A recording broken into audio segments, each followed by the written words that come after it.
Since the series beginning in 1995, Command & Conquer had come to define the real-time strategy genre. And as it did, its Las Vegas-based developer Westwood Studios was catapulted into the top echelon of the industry. Not surprisingly, coming so quickly into the limelight attracted attention, and soon enough, Electronic Arts acquired them outright from Virgin Interactive. As part of that deal, EA also got Virgin's studio in Irvine, California. EA put the Irvine studio under Westwood's supervision, renaming them first Westwood Pacific and later EA Pacific. They were soon tasked with making a Command & Conquer game of their own, resulting in 2000's highly regarded Red Alert 2. But though the franchise was as popular as ever, there was a sense that it was all starting to stagnate. While the graphics had gotten better, the games all played pretty similar to one another. Every developer on every sequel has to ask what to update to keep it fresh, and what to save to keep it familiar. But this time, Westwood decided that the time had come to completely upend everything they knew about Command & Conquer, and got to work on a number of games in a variety of genres. It was a massive gamble, and they knew it. But for a variety of reasons, in the end, the gamble failed, and the development house paid for it with its life.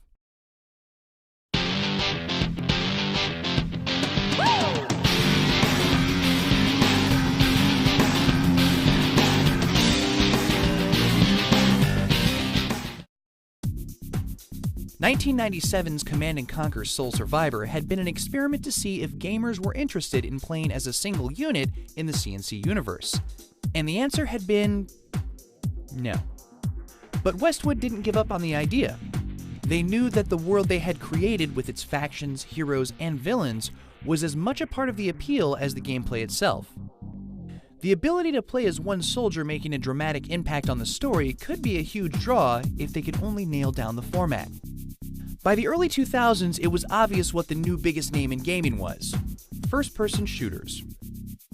So in 2002, Westwood dropped a bombshell with Command & Conquer Renegade, which traded out the bird's-eye view for a ground-level approach. The gamer would play as a commando, one of the most popular units from the original game. In his shoes, the gamer would use a variety of recognizable CNC weapons to take on a variety of recognizable CNC bad guys, but the similarities stopped there. Besides the obvious change in genre, it was also the company's first foray into 3D. Trading sprites for polygons, Westwood had built their own engine from the ground up to give Command & Conquer a whole new finish. That being said, there were some basic tenets of CNC that Westwood wanted to preserve. The goal of multiplayer was still to destroy the enemy base, using a mix of infantry and vehicle tactics. It was a unique twist on the typical deathmatch style and kept fans feeling right at home. Sadly, the game did suffer from poor AI in the single-player and poor networking in multiplayer, as well as map designs that didn't feel as polished as other shooters. It didn't help that the weapons felt similar and too powerful, breaking the different but equal balance that Westwood had become famous for. It was apparent that while the team that made Renegade was very talented, they were unused to this game style. Although the game earned a dedicated following, to the hardcore shooter crowd, it didn't stand up against its competition, and sales did not meet expectations. As the first Command & Conquer game that didn't have players commanding anything, maybe it shouldn't be a surprise that it didn't conquer either. Are you always this incompetent? Cow. Pig. No cow. Coming out of Renegade, Westwood had a number of games that they were working on. What did they have in common? They were all Command & Conquer. What did they not have in common? Everything else. The guys from Vegas were branching out in a big way. Cornering the RTS market wasn't enough. They wanted the whole thing. Renegade 2 was the obvious choice coming out.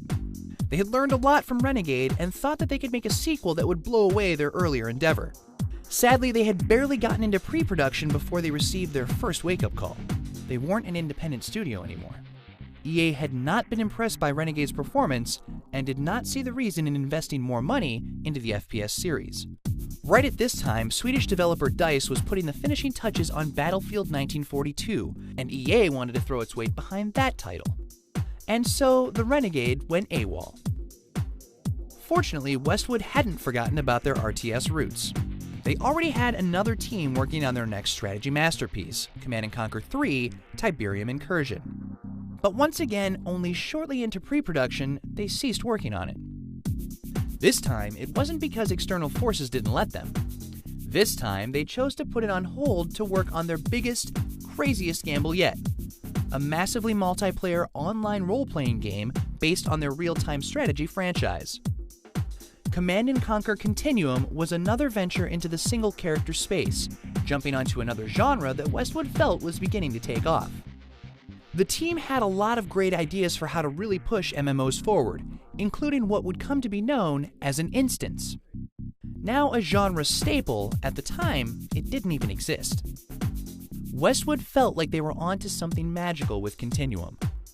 But there was one little problem. Yet another team at Westwood was already working on a completely different MMO. Seeing as that project was further along, Westwood again made an internal decision to halt work on Continuum to work on Earth and Beyond. After that was done, they'd go back to Continuum, and after that was done, they'd go back to Command & Conquer 3. Earth and Beyond came out in September 2002, and to put it gently, failed catastrophically. An anemic reception from audiences led to the expensive MMO getting shut down only 2 years later. But even before that, Electronic Arts had seen enough.